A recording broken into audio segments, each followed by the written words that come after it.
نصايح لفصل الصيف. تعالوا لهون لكم شباب وبنات، مو شباب لحالهم، شباب وبنات، تعالوا لعندي على الفيديو ولا تقلبوا.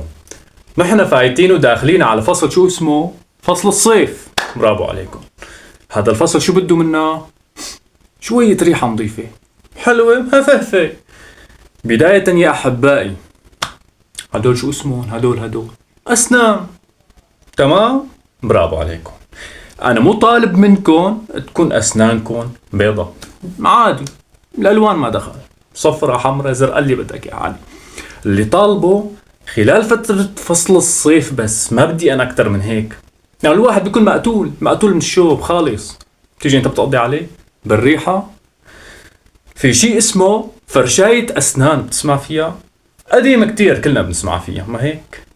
مو طالب منك تفرشي مرتين بالأسبوع، زعل منك مرة واحدة الصبح بس، ما أكتر، قبل ما تطلع على شغلك، قبل ما تطلع على دوامك، قبل ما تتحرك من البيت يعني. هي بداية.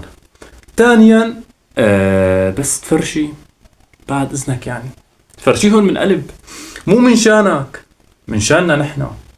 أنت عزيزتي فكري حالك برا الضرب كله، كلام موجه لإلك كمان، ولو يعني ما أحلاك أنت تكون رايح قاعد بالسرفيس، لك يا سيدي مو بالسرفيس، رايح على شغلك، تمام؟ قاعد، ما أحلاك فتت على الشغل هيك، صباح الخير كيفكن؟ فزميلك يلي حدك بيقول لك أهلين صباح النور، هات شو احكي لي شو كيف كان يومك مبارح. تطلع فيه هيك قلت له الحمد لله كان تمام. هو من أول لفظ كلمة، من أول حرف بتلفظه، هو بيحس بأنه في شيء غريب، هز كيانه، هز تمام. فبيستغرب، بيقول شو هي؟ يعني شو هالريحة؟ هو ما بيكون طايق حاله بالصيفية، بيكون مشوب ومقتان حاله وكرهان حاله وعلى الدنيا السلام. فبيطلع هيك شو هاد؟ فأنت بتنطق الكلمة الثانية واللي هي الجوهرة الأهم. فهون يمكن خلينا نحكي إنه المسافة بيناتكم متر، نص متر، هيك شيء. بيحمل حاله بينقل الحاسوب تبعه أو شغله أو إلى ما هنالك على آخر الغرفة. ليش؟ مشان ينجى بحياته. هو يمكن بدخن بس مو خايف على رئتينه من الدخان، مثل مو خايف على رئتينه من ريحة الدم تبعه. عزيزتي انت بالضرب كمان، يعني لا تفكري حالك انه هذا الحكي موجه للشاب بس، للبنات دبل. طبعا حكي ما موجه للكل. هلا بيجي لي واحد بينط لي ايه انت وانت زعل منكم. انا كلامي للعقلاء بيعرفوا وبيفهموا، موجه لفئة قليلة من المجتمع، مو للكل، ها انتبهوا. ويلي فيه شو اسمه تنخزوا، صحيح. بداية نيجي على شغلة تانية اللي هنون عزيزي، في شيء اسمه، عرفتن ما يعني، ما معلش انا ماني طالب منك كل يوم، لا ابدا، كل اسبوع مرة واحدة بس، فقط لا غير، عادي. فرضا انت رايح او راجع من الدوام تعبان زهقان، شفت حبيبتك او مرتك عفوا قاعدة هيك، فحبيت انه عادي، فهي رح تحس انه اللحظة كتير رومانسية كتير اكابرية. وشوفوا جوزي شو رومانسي، يعني كانت شوي تانية رح تنزل حالي على الواتساب لولا الريحة اللي شميتها من، يعني اذا كان بدها شي خالصين، ما هربت راحت، ويمكن تطلب الطلاق، ما بعرف. تمام. عزيزتي انت في شي اسمه كريم، هالقد دهني، هالقد، شو ما كان نوعه، شو ما كان اسمه، شو ما كان هو، شو كان شركته، شو ما كان يكون، ما مهم، لحسة صغيرة، دهنة صغيرة عفوا يعني، زائد رشة عطر. هلا بيقولوا لي ليك عم تنظر علينا، لا حبيبي ما عم نظر، هذا الحكي كرمالك وكرمالي، كرمال الناس التانية الحرام الفايتين مثل ما بيقولوا ماشيين الحيط لحطوا يا رب الستر، كرمال الرئتين وكرمال حاسة الشم تنضرب. هاي شغلة. منروح على الشغل الأهم يلي أنا كل شي حكيته بكفي، والشغل يلي بدي أحكيها هلأ بكفي تانية. في شي اسمه بقانون الطبيعة البشرية غسيل ملابس وغسيل جرابات، ما رائحة الجرابات هي أكتر رائحة مزعجة في فصل الصيف، أكتر رائحة مزعجة بعد رائحة الأباطين. تمام؟ يعني مو حلو حضرة جنابك. خليني مسلع على حالي مشان ما تقول عم يحكي علينا. الكلام ما موجه للجميع. تمام؟ كون أنا رايح هلأ على بيت خطيبتي، طلع هيك متشيك متأنق على ال24، لكن إذا بتشوفني القطة بالشارع هيك بتعمل. تمام؟ بوصل على بيت خطيبتي، دقيت الباب، فتحت لي هي: أهلين، كيفك؟ عيني، شو أخبارك؟ هيك تفضل فوت. اشلح من رجلك. أنه أوف، ليه بدي اشلح من رجلي؟ والله قاعدين جوا معلي، ما تواخذنا. هلا ليك لانه يمكن ما بعرف شو السبب اللي بده يكون، بس يمكن يكونوا قاعدين ويتطلب الامر منك بانه تشلح الصباط اللي لابسه او البوط اللي لابسه. يا سيدي الكريم، هون بيحطنا الجمال. يعني جراباتك ما مفتوحة، برافو، تاخذ مني شهادة امتياز هالقد قدام. بس الريحة ما بتنشف، بس بتنشم.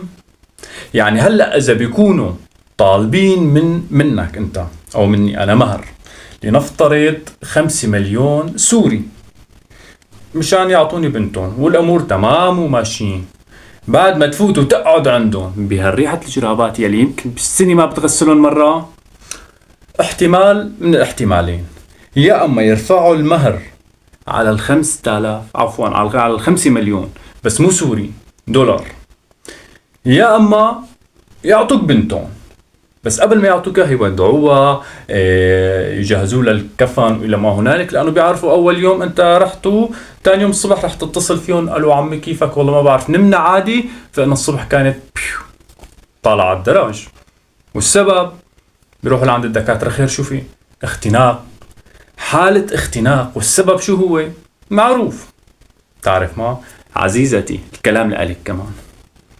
يعني مو حلو تكوني رايحة انت على الشغل تلفي رجل على رجل، رفيقتك اللي قاعدة جنبك، زميلتك بالشغل لنفترض، شو بدها تعمل؟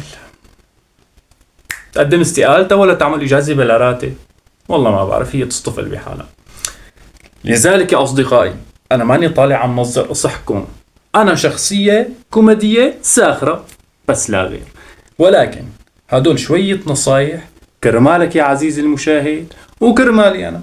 يعني فرضا أنت قاعد ما أحلاك، تمام؟ بيجي واحد هيك جنبك، بتبلش تشمشم، أنت قاعد بالسرفيسي يعني، تمام؟ أو تكون هلأ شوف لي هالمشهد، أنت تكون قاعد هيك بأمان الله صافن هيك عم تتخيل هيك وتتفرج هيك مثلا أو على شي مسلسل، أو ممكن تخطر حبيبتك ببالك هيك فتفكر فيها هيك تصفن لك هديك الصفنة. بيجي واحد بالطريق: معلم وقف السرفيس، وقف، لسوء حظك ما في غير جنبك فاضي، الله من السابع سماها غضبانة عليك. يقعد هذا جنبك هيك، أنت تكون صافين، يعني يمكن كله مالك ملتكشه من أرضه، تكون هيك راكب وجهها هيك راسك على الشباك، تطلع هيك بتحس هالكمية الرائحة يلي شميتها خلال خلينا نحكي جزء من الثانية تعادل جميع الروائح يلي شميتها خلال حياتك، الروائح البشعة خلينا نحكي. تمام؟ لهيك يا عزيزي أنا عم أحكي كرمالك وكرمالك وكرمالي وكرمال الناس الثانية يلي شايفتني ويلي مو شايفتني ويلي متابعني ويلي مو متابعني، كرمالكم والله العظيم كرمالكم. والحكي أنا يلي حكيته، أنا أول شي ماني موجهه لأي شخص كان ولأي فئة معينة أبدا، هذا الشخص موجه للي فيه شوكة بتنخزه. تمام؟ هاي شغلة. الشغلة الثانية، أنتوا أخواتي وأنا بحبكم، ولولا هيك ما بنصحكم، صح ولا مو غلط؟ لك شبكن ولو حركوا لي حالكم واشتركوا بالقناة وتابعوني. ويلي حاسس بأنه كلامي صحيح، وكلامي 100% صحيح، بس يلي حاسس أنه كلامي صحيح يكتب لي أنه صح. ويلي مر بموقف مثل المواقف يلي ذكرتها، الله لا يخليها تمر مع حدا، كمان يكتب لي. ويلي حاسس أنه رأيي غلط أو أنا هيك مثلا ممكن أزيت حدا بمشاعره شوي صغيرة، معلش يكتب لي بس بطريقة بناءة. بناءة، بتعرف شو يعني بناءة؟ يعني انتقدني من هلأ لبكرة، لا تشبع عادي بس بطريقة بناءة. يعني حبيبي أنت غالي علي، معقول؟ بالنهاية فصل الصيف جاي، بتمنى من الكل ينتبهوا على حالهم، على نظافتهم الشخصية. معلش أنا أولدكم تمام، وكونوا تمام، وإن شاء الله يا رب بشوفكم بفيديوهات جديدة، فيديوهات تانية. أنا رح اشتاق لكم من هلأ للفيديو الجاي. إذا أنتم كمان رح تشتاقوا لي اكتبوا لي. نعم، أنا كم طلبت منكم طلب، نقوا الطلب اللي بدكم إياه واكتبوه. تمام، بشوفكم بفيديو جديد يا شباب. سلام.